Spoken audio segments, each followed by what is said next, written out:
ബിസ്മില്ലാഹി റഹ്മാനി റഹീം. ബഹുമാനപ്പെട്ട ഉസ്താദ് അഷ്റഫ് നജീബി കൊടിയത്തൂർ, ഉസ്താദ് ഡോക്ടർ മുജീബ് റഹ്മാൻ നജ്ബി, ഉസ്താദ് മൊഹസിൻ മൗലവി നജ്ബി, ജനാബ് ആസിഫ് ഹാജി, ഉസ്താദ് ഷംഷീർ നജ്ബി, ഉസ്താദ് റാഫി നജ്ബി, ഉസ്താദ് മുഹമ്മദ് കുഞ്ഞ് നജ്ബി, മാന്യ സദസ്സരെ അസ്സലാമു അലൈക്കും. 33 വർഷങ്ങൾക്ക് മുമ്പ് ഒരു വെള്ളിയാഴ്ച രാവിലെ ഒരു 10 മണിക്ക് എന്നോട് കോഴിക്കോട് ബീച്ചിൻ്റെ അടുത്തുള്ള ജയന്തി നഗറിൽ ചെന്ന് കാണാൻ പറഞ്ഞു. അങ്ങനെ ഞാൻ ആ വീട്ടിലേക്ക് ചെല്ലുകയും ഒരു വെളുത്ത ജുബ്ബയും പൈജാമിയും ധരിച്ച് പുഞ്ചിരിയോട് കൂടി ഇറങ്ങി വന്ന ഒരു മഹാവ്യക്തിത്വത്തെ അന്ന് കണ്ടു. എനിക്ക് ഇബ്രാഹിം ഹാജി ആരാണെന്നറിയില്ല, ഇബ്രാഹിമിൻ്റെ പ്രസ്ഥാനം എന്താണെന്നറിയില്ല, ഒന്നുമില്ല. കാരണം ഞാൻ അന്നൊരു ഗവൺമെൻറ് കമ്പനിയിൽ ഒരു മാനേജറായിട്ട് ജോലി ചെയ്തുകൊണ്ടിരിക്കുന്ന സമയമായിരുന്നു. ആ സമയത്ത് എല്ലാവർക്കും ഗൾഫ് പോകേണ്ട ഒരാഗ്രഹം എനിക്കും തോന്നിയ പ്രകാരം ഞാൻ ബോംബെയിൽ പോയി റിട്ടേൺ ടെസ്റ്റ്, ഇൻ്റർവ്യൂ, മെഡിക്കലൊക്കെ കഴിഞ്ഞു. അറാംകോ കമ്പനിയിൽ assistant finance manager post visa വന്ന് നിൽക്കുന്ന സമയമാണ്. അപ്പോൾ എൻ്റെ ഉപ്പൻ്റെ ആഗ്രഹപ്രകാരം ഇന്ത്യയിൽ ജോലി ഉണ്ടെങ്കിൽ മോനെ നിനക്ക് അതെല്ലാം നല്ലത് എന്ന് പറഞ്ഞ ഉപ്പാൻ്റെ ആ വാക്ക് കേട്ടിട്ടായിരുന്നു ഞാൻ ബഹുമാനപ്പെട്ട ഇബ്രാഹിം ഹാജിൻ്റെ ഒരു ജനറൽ മാനേജർ പൊസിഷനാണ് എനിക്ക് ആദ്യം തന്നത്. ഞാൻ എൻ്റെ പ്രസംഗത്തിൽ എൻ്റെ 10 മിനിറ്റിൽ ഈ ഇബ്രാഹിം ഹാജി ഞാൻ അതിസംബോധന ചെയ്യുക ചെയർമാൻ എന്ന് പറഞ്ഞിട്ടായിരുന്നു. കാരണം ഞാൻ 30 കൊല്ലം ഞാൻ ഉപയോഗിച്ച വാചകം അതായിരുന്നു. അങ്ങനെ ചെയർമാൻ കണ്ടു. ചെയർമാൻ അന്ന് ഇന്ത്യയിൽ 3 സ്ഥാപനങ്ങളാണ് ഉണ്ടായിരുന്നത്. ഒന്ന് ഇൻഡസ് മോട്ടോഴ്സ്, 2 ഇപ്പം ഗേൾസ് നിൽക്കുന്ന സ്ഥലത്തുള്ള ഒരു ബക്കറ്റ് കമ്പനി, 3-മത്തേത് ഈ മദ്രസ. ഈ 3 സ്ഥാപനങ്ങളും അദ്ദേഹത്തിൻ്റെ വ്യക്തിപരമായ ഇൻകം ടാക്സ്, ഏറ്റവും പ്രാധാന്യപ്പെട്ടുള്ള ഫൈനാൻസ് നോക്കണം എന്നുള്ള ഉത്തരവാദിത്തമായിരുന്നു എന്നെ ഏൽപ്പിച്ചിരുന്നത്. ഞാൻ അത് സന്തോഷപൂർവ്വം ഏറ്റെടുത്തിട്ടുണ്ടെങ്കിലും ആ നിമിഷം എനിക്ക് വലിയതായിട്ട് തോന്നുന്നുമില്ല. കാരണം 1.5 മാസം കഴിഞ്ഞതിന് ശേഷം, അദ്ദേഹത്തിൻ്റെ കൂടെ ജോലി ചെയ്തതിന് ശേഷം 1.5 മാസം കഴിഞ്ഞതിന് ശേഷം ചെയർമാൻ ദുബായിന് വന്ന സമയത്ത് ഞാൻ അദ്ദേഹത്തെ നേരിൽ കണ്ടിട്ട് പറഞ്ഞു, സാർ എന്നുള്ള വ്യക്തിയെ എനിക്ക് ഭയങ്കര ഇഷ്ടപ്പെട്ടു, സാറിൻ്റെ കൂടെ ജോലി ചെയ്യാൻ എനിക്ക് താല്പര്യമില്ല എന്ന് ഞാൻ പറഞ്ഞു. ആ താല്പര്യമില്ല എന്ന് പറഞ്ഞ സമയത്ത് അദ്ദേഹം ഓക്കെ എന്ന് പറഞ്ഞിട്ടുണ്ടായിരുന്നെങ്കിൽ ഇന്ന് ഞാൻ നിങ്ങളുടെ മുമ്പിൽ നിൽക്കുന്നുണ്ടായിരിക്കില്ല. അപ്പം ചെയർമാൻ വളരെ പുഞ്ചിരിയോടെ കൂടി പറഞ്ഞു, ഒരു സിസ്റ്റം ഇല്ലാത്ത ഒരു സ്ഥലത്ത് സിസ്റ്റം ഉണ്ടാക്കി കൊണ്ടുവരുമ്പം വളരെ പ്രയാസങ്ങൾ നേരിടേണ്ടി വരും. അതുകൊണ്ടാണല്ലോ അഹമ്മദ് കുട്ടീനെ ഈ പോസ്റ്റിലേക്ക് ഞാൻ ക്ഷണിച്ചത്. അങ്ങനെ 1 മണിക്കൂറിലധികം ഇൻ്റർവ്യൂ ചെയ്യുന്ന സമയത്ത് 10 മിനിറ്റ് എടുത്തിട്ടുണ്ടെങ്കിൽ ആ 1.5 മാസം കഴിഞ്ഞിട്ടുള്ള 1 മണിക്കൂറോളം എന്നെ സംസാരിച്ചു. അങ്ങനെ അവസാനം ഞാൻ സാറിൻ്റെ കൂടെ, ചെയർമാൻ്റെ കൂടെ കണ്ടിന്യൂ ചെയ്യാൻ തീരുമാനിച്ചു. ആ നിമിഷമാണ് എൻ്റെ ഏറ്റവും വലിയ വിലപ്പെട്ട നിമിഷം. എനിക്ക് ഏൽപ്പിച്ചിട്ടുള്ള ഈ 3 സ്ഥാപനങ്ങളും അന്ന് അദ്ദേഹത്തിൻ്റെ വ്യക്തിപരമായ കാര്യങ്ങൾ നോക്കാമെന്നുള്ളതിൽ ഉദ്ദേശത്തോടു കൂടി മുന്നോട്ട് പോയിക്കൊണ്ടിരിക്കുമ്പോഴാണ് അദ്ദേഹത്തിന് ചില സാന്ദർഭികമായിട്ട് കൂടെ യാത്ര ചെയ്തിട്ടുണ്ട്, ഒരേ ബെഡിൽ ഞങ്ങൾ കിടന്നുറങ്ങിയിട്ടുണ്ട്, ഒരേ ഫ്ലൈറ്റിൽ യാത്ര ചെയ്തിട്ടുണ്ട്, എല്ലാ മീറ്റിങ്ങിലും പങ്കെടുപ്പിച്ചിട്ടുണ്ട്. അങ്ങനെയായിരുന്നു നമ്മൾ മുന്നോട്ട് പോയിക്കൊണ്ടിരിക്കുന്നത്. ഒരു ദിവസത്തിൽ അദ്ദേഹം പറഞ്ഞു, എൻ്റെ ഏറ്റവും വലിയ ആഗ്രഹം മറ്റുള്ള ആൾക്കാരുടെ അവർക്ക് ബുദ്ധിമുട്ടില്ലാതെ ജീവിക്കുക, മറ്റു അവരുടെ സഹായം ഇല്ലാതെ നമ്മൾക്ക് ജീവിക്കുക, മരണം വരെ ജീവിക്കുക എന്നുള്ളതാണ് എൻ്റെ ഏറ്റവും വലിയ ആഗ്രഹം എന്ന് പറഞ്ഞു. അപ്പോഴൊരു സംഭവം പറഞ്ഞു. അദ്ദേഹം മംഗലാപുരം PUC കോളേജിലായിരുന്നു പഠിച്ചിരുന്നത്. PM Sayeed, Lok Sabha deputy speaker PM Sayeed, Reserve Bank of ഇന്ത്യൻ്റെ ഡെപ്യൂട്ടി ഗവർണർ ഇവരൊക്കെ ആയിരുന്നു ക്ലാസ്മേറ്റ്. അതിനുശേഷം ചെയർമാൻ മദ്രാശിയിലേക്ക് ഓട്ടോമൊബൈൽ എഞ്ചിനീയറിങ്ങിന് വേണ്ടി പഠിക്കാൻ പോയി. ആ സന്ദർഭത്തിൽ ഒരു മാസത്തിന് ചിലവായിട്ട് ചെയർമാൻ്റെ ഉപ്പ കൊടുത്തിരുന്നത് 600 റുപ്യയായിരുന്നു. ഈ 600 റുപ്യ കൊടുത്തപ്പോൾ മാസം സുഖമായി പോയി. പക്ഷേ റംസാൻ വന്നപ്പം ഈ ഒരു 600 റുപ്യ കൊണ്ട് ഒരു ഭക്ഷണവും കാര്യങ്ങളൊക്കെ നിർവഹിക്കാൻ പറ്റുന്നില്ല. എന്നാൽ ഒപ്പനോട് തൊട്ട് പറയാൻ തയ്യാറുമില്ലായിരുന്നു. അങ്ങനെ അത്താഴ ഭക്ഷണം വേണ്ട എന്ന് വെച്ചു. ഇത് ചെയർമാൻ എന്നോട് നേരിട്ട് പറഞ്ഞ കാര്യങ്ങളാണ് പറയുന്നത്. അപ്പം ആ ഹോട്ടൽ ഉടമ പറഞ്ഞു, ഇബ്രാഹിമേ നീ ഭക്ഷണം കഴിച്ചോ, നീ പൈസ ഉണ്ടാവുമ്പോൾ തന്നാൽ മതി എന്ന് പറഞ്ഞു. എങ്കിൽ പോലും അദ്ദേഹം അത്താഴം കഴിക്കാതെയാണ് നോമ്പെടുത്തിരുന്നത്. ആ മഹാവ്യക്തിൻ്റെ മക്കള് ഇന്ന് കോഴിക്കോട് ഒരു പുതിയ പള്ളി ഉണ്ടാക്കി ദിവസേന ആയിരങ്ങൾക്ക് ഭക്ഷണം കൊടുക്കാൻ അദ്ദേഹത്തിൻ്റെ മക്കൾക്ക് കഴിഞ്ഞു എന്നുള്ളത് മഹാഭാഗ്യം, പടച്ച തമ്പുരാൻ അനുഗ്രഹിച്ചൊരു കാര്യമാണത്. മറ്റൊന്ന് കാര്യം, ഇത് കഴിഞ്ഞ് ഈ വിദ്യാഭ്യാസം കഴിഞ്ഞ് ചെയർമാൻ ബോംബെയിലേക്ക് ജോലിക്ക് പോയി. 100 റുപ്യയായിരുന്നു ശമ്പളം ചെയർമാന്. ആ PM സെയ്ദ് ഡെപ്യൂട്ടി സ്പീക്കറും ചെയർമാനും 2 പേർക്കും ഒരേ കമ്പനിയിൽ തന്നെ ജോലി കിട്ടി. ഒരു ദിവസം ഞായറാഴ്ച ബോംബെയിൽ നിന്ന് കൊളംബോയിലേക്ക് ബസ് കയറിയ സമയത്ത്, ഇത് PM സെയ്ദ് സാഹിബ് എന്നോട് പറഞ്ഞ കാര്യമാണ്. ബസ് കയറിയ സമയത്ത് ഇബ്രാഹിം ഹാജി PM സെയ്ദിൻ്റെ മുഖത്തേക്കും PM സെയ്ദ് ഇബ്രാഹിം ഹാജിൻ്റെ മുഖത്തേക്കും നോക്കിക്കൊണ്ടിരിക്കുന്നു. അവസാനം പറഞ്ഞു, നീ പൈസ കൊടുക്കുകയായിരുന്നു. അപ്പോൾ ഇബ്രാഹിം ഹാജി പറഞ്ഞു, എൻ്റെ പൈസ ഇല്ലായിരുന്നു. അപ്പോൾ PM സെയ്ദ് സാഹിബും പറഞ്ഞു, എൻ്റെലും പൈസ ഇല്ലായിരുന്നു. നല്ല തിരക്കുള്ള ബസ്സാണ്. വേഗം അടുത്ത സ്റ്റോപ്പിൽ ഇറങ്ങി കൊളംബോയിലേക്ക് നടന്നു പോയി. നമ്മളെ ബഹുമാനപ്പെട്ട ഈ ബിസിനസ് സാമ്രാജ്യത്തിൻ്റെ ഉടമയുടെ പൂർവ്വകാല സ്ഥിതികളാണ് നമ്മൾ പറയുന്നത്. അതിൽ നിന്നൊരുപാട് നമ്മൾക്ക് പഠിക്കാനുണ്ട്. ഈ സംഭവങ്ങളൊക്കെ ഉദ്ധരിച്ചിട്ട് അതിനുശേഷം അദ്ദേഹത്തിന് നിരവധി ബിസിനസ് സാമ്രാജ്യങ്ങൾ ഇന്ത്യയിലും ലോകത്തെല്ലാവർക്കും ഉണ്ടാക്കാൻ കഴിഞ്ഞു. ഒരുപാട് പള്ളികൾ ഉണ്ടാക്കി, കോളേജുകൾ ഉണ്ടാക്കി, ബിസിനസ് സ്ഥാപനങ്ങളൊക്കെ ഉണ്ടാക്കി മുന്നോട്ട് പോയിക്കൊണ്ടിരിക്കുകയായിരുന്നു. ഇപ്പം ഇതിൽ നിന്നിട്ട് നമുക്ക് മനസ്സിലായി, അദ്ദേഹത്തിൻ്റെ എക്സതിൽ ഇവിടെ അധ്യക്ഷ പ്രസംഗം നടത്തിയ ഉസ്താദ് പറഞ്ഞ മാതിരി അദ്ദേഹം എൻ്റെ ഒപ്പായിരുന്നു, എൻ്റെ ബ്രദർ കൂടിയായിരുന്നു, എല്ലാമായിരുന്നു. പിന്നെ ഇന്ത്യയിലുള്ള എല്ലാ ഇൻകം ഒരു സെൻട്രൽ പോയിന്റിലായിട്ടുള്ള എൻ്റെ കാലിക്കറ്റ് കോർപ്പറേറ്റ് ഓഫീസിലേക്ക് വരിക എന്ന് പറഞ്ഞത് ഒരു വളരെ ബുദ്ധിമുട്ട് പിടിച്ച കാര്യം. എത്രയും ഉത്തരവാദിത്തപ്പെട്ട ജോബായിരുന്നു. അങ്ങനെ നിൽക്കുമ്പം ഒരു ദുബായിൽ നിന്ന് വന്നിട്ട് എന്നോട് പറഞ്ഞു, എനിക്ക് ചെയർമാൻ്റെ പൈസ ഫുള്ള് കൺട്രോൾ നമ്മളെ കൺട്രോളാണ്. അപ്പം എനിക്കൊരു 25,000 റുപ്യ വേണം ചിലവിനാണെന്ന് പറഞ്ഞു. അപ്പോൾ എപ്പോഴും നാട്ടിൽ വരുന്ന സമയത്ത് 25,000 50,000 റുപ്യ വാങ്ങി വെക്കും. അപ്പം ഞാൻ 25,000 റുപ്യ ഒരു കവറിലാക്കി ഒരു വൗച്ചർ എഴുതി കൊണ്ടുപോയി കൊടുത്തു. അപ്പം ചെയർമാൻ ചോദിച്ചു, എന്തിനാണ് വൗച്ചർ എന്ന് വെച്ച്. ഞാൻ പറഞ്ഞു, സാറ് 25,000 വാങ്ങിച്ച് മറന്നു പോയാൽ എന്നെ സംശയിക്കൂലേ? അല്ല, സാറ് 25,000 വാങ്ങി ഞാൻ 50,000 അക്കൗണ്ടിൽ എഴുതിയാൽ സാറിന് എങ്ങനെ അത് കണ്ടുപിടിക്കാൻ കഴിയും? അപ്പം എനിക്ക് ഇൻസ്ട്രക്ഷൻ തന്ന കാര്യം, എൻ്റെ മക്കൾക്കും എൻ്റെ ഭാര്യയ്ക്കും ആർക്കും കൊടുക്കുമ്പോൾ മുതൂട്ടി വൗച്ചർ വാങ്ങിച്ചോ എന്ന് പറഞ്ഞു. ആ സിസ്റ്റമാണ് ഞാൻ ഈ 33 കൊല്ലമായിട്ടും തിരിച്ചു കൊണ്ടുപോരുന്നത്. അതായത് 100% ഫൈനാൻസ് അക്കൗണ്ട്സിൽ ട്രാൻസ്പെറൻസി നടത്തുക എന്നുള്ളതാണ് ലക്ഷ്യം. അങ്ങനെ ഇതിനെ മുന്നോട്ട് പോയിക്കൊണ്ടിരിക്കുമ്പോഴാണ് ഈ ഭൂമിൻ്റെ പറ്റി കിടപ്പ് 40 കൊല്ലമായിട്ട് ഈ ഭൂമി ചെയർമാൻ ദുബായിൽ നിന്ന് കൊണ്ടിട്ട് പലരെ കൊണ്ടും വാങ്ങിച്ച ഭൂമിയാണ്. പല ഭൂമികളായിട്ടാണ് ഇത് ആധാരങ്ങളായിട്ടാണ് കിടക്കുന്നത്.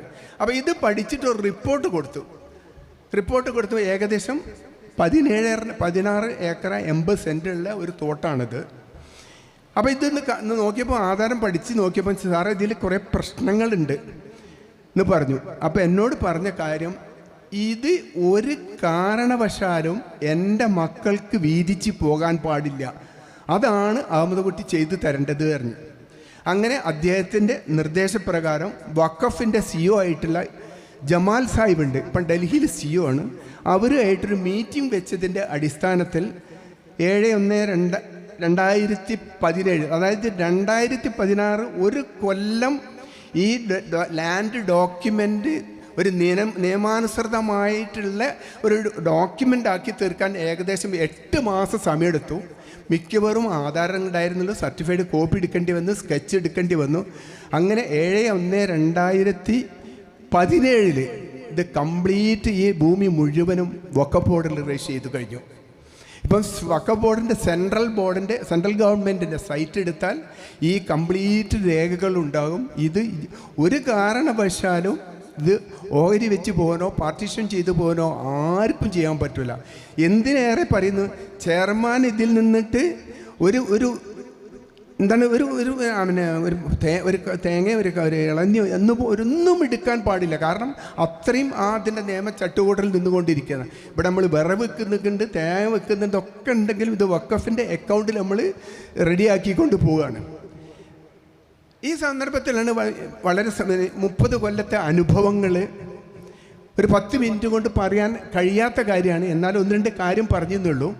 അതിനുശേഷമാണ് നിങ്ങൾക്ക് എല്ലാവർക്കും പറയാം, 1/10/2024 പല ഉസ്താദുമാരും പള്ളികളും ദർസുകളും ഒക്കെ നടത്തുന്ന ആൾക്കാരായിരിക്കും. അതുകൊണ്ട് പറയാണ്, 1/10/2024 സെൻട്രൽ ഗവൺമെൻറ്റിലെ റൂള് പുതിയത് വന്നിട്ടുണ്ട്.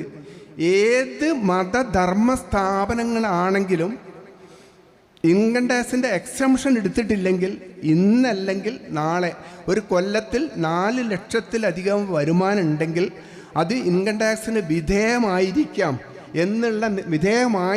എന്നുള്ള നിബന്ധനയാണ് 1/10/2024 പുതിയ ബഡ്ജറ്റ് കൂടി വന്നിട്ടുള്ളത്. അപ്പോൾ ഈ കാര്യങ്ങൾ നമ്മൾ പറയാൻ കാരണം, നമ്മളിതിൻ്റെ നടത്തിപ്പിന് വേണ്ടിയിട്ട് എല്ലാ മാസങ്ങളും കോഴിക്കോട് നിന്ന് ഫണ്ട് ഇങ്ങോട്ട് അയച്ചു കൊടുക്കുകയാണ്. ഒരു സുപ്രഭാതത്തിൽ ഞങ്ങൾക്കും ഇൻകം ടാക്സ് നോട്ടീസ് വന്നു. ഈ എൻറ്റിറ്റിയിൽ, അതായത് മദ്രസയിലേക്ക് കിട്ടിയ സ്ഥാപനങ്ങൾക്ക് പൈസകൾക്കൊക്കെ നിങ്ങൾ 30% ഇൻകം ടാക്സ് അടക്കണം എന്നുള്ള നോട്ടീസാണ് നമുക്ക് കിട്ടിയത്. അപ്പോൾ ഈ നോട്ടീസ് അടിസ്ഥാനത്തിൽ ഞങ്ങൾ അപ്പീലും കാര്യങ്ങളൊക്കെ പോയിട്ട് നമ്മളത് പരിഹരിച്ചു. ഒരു പൈസയും കൊടുക്കാതെ പരിഹരിച്ചു. കാരണം ഞങ്ങളിവിടെ ഡയറക്റ്റ് കൊടുക്കുന്നതിന് പരി കോർപ്പറേറ്റ് ഫണ്ടിലേക്കായിരുന്നു കൊടുത്തിരുന്നത്. അതുകൊണ്ട് മാത്രം ഞങ്ങൾ ഈ 6 കൊല്ലത്തെ 30% കോടിക്കണക്കിന് ഉറുപ്പിക അടക്കൽ നിന്നിട്ട് രക്ഷപ്പെടാൻ കഴിഞ്ഞു. ഉടൻ തന്നെ ഞങ്ങൾ എന്ത് വെച്ചാൽ ഇൻകം ടാക്സിൻ്റെ എക്സംഷൻ എന്ന് പറഞ്ഞ് 12AB എന്ന് പറഞ്ഞൊരു എക്സംഷൻ സർട്ടിഫിക്കറ്റ് നമ്മൾ 2023 ചെയർമാൻ മരിച്ചതിനുടൻ തന്നെ നമ്മൾക്കത് കരസ്ഥമാക്കാൻ കഴിഞ്ഞു. ഇൻകം ടാക്സിൻ്റെ കൊച്ചിൻ ഓഫീസ് കമ്മീഷണറാണ് ഈ പെർമിഷൻ തരേണ്ടത്.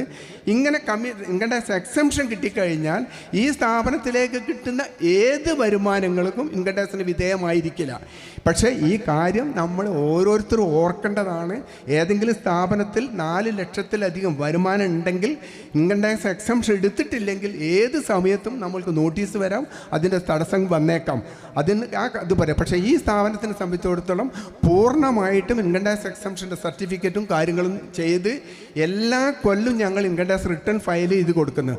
പിന്നെ ഇത് ചാർട്ടേഡ് അക്കൗണ്ടൻ്റ് അടുത്തിന് കണക്ക് അവതരിപ്പിച്ചിട്ടാണ് പാസ്സാക്കിയ കണക്ക് അവതരിപ്പിച്ചതാണ്. ഇതിൽ തന്നെ വഖഫ് ബോർഡിൽ നമ്മൾ സെസ് അടിച്ചുകൊണ്ടിരിക്കുന്നത്. ഈ കാര്യങ്ങൾ പറഞ്ഞിട്ട് കൊണ്ടിരിക്കുന്നത്. അതിനുശേഷം ഇന്ന് നമ്മൾ ഇന്ത്യ ഓപ്പറേഷൻ്റെ ഫൈനാൻസ് ഡയറക്ടറായിട്ടാണ് ഞാൻ ജോലി ചെയ്യുന്നു. എന്തായിരുന്നോ ചെയർമാൻ മരിക്കുന്നത് വരെ ആ സംവിധാനം തന്നെയാണ് ചെയർമാൻ്റെ മക്കൾ ഇപ്പോഴും നടത്തിക്കൊണ്ടിരിക്കുന്നത്. ഇന്ത്യയിലുള്ള ടോട്ടൽ ഇൻകം കാര്യങ്ങൾ എല്ലാം സെൻട്രൽ പോയിൻ്റ് കാലിക്കറ്റ് ഓഫീസിലേക്ക് വരികയാണ്. അവിടുന്ന് തന്നെയാണ് ഡിസ്പേഴ്സ്മെൻറ്റ് ആജിക്ക ചെയ്തിരുന്നതും അതേ സിസ്റ്റം തന്നെയാണ് ഇപ്പോഴും ചെയ്തു പോരുന്നത്.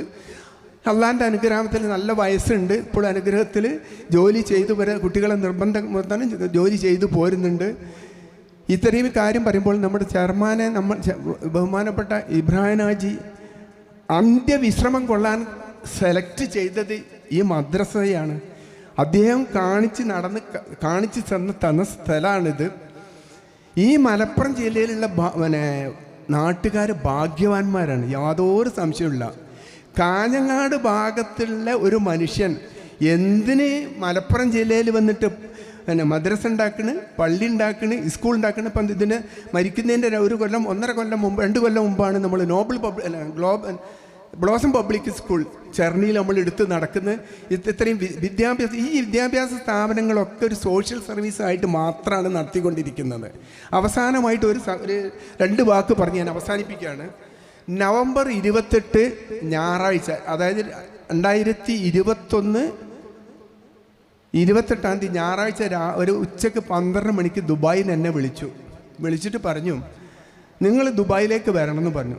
അപ്പം ഞാൻ പറഞ്ഞു, സാർ ഡിസംബറിൽ സാർ ഏതായാലും വരുന്നുണ്ട്, ഡിസംബറിൽ വന്നതിന് ശേഷം ഞാൻ വരാമെന്ന് പറഞ്ഞു.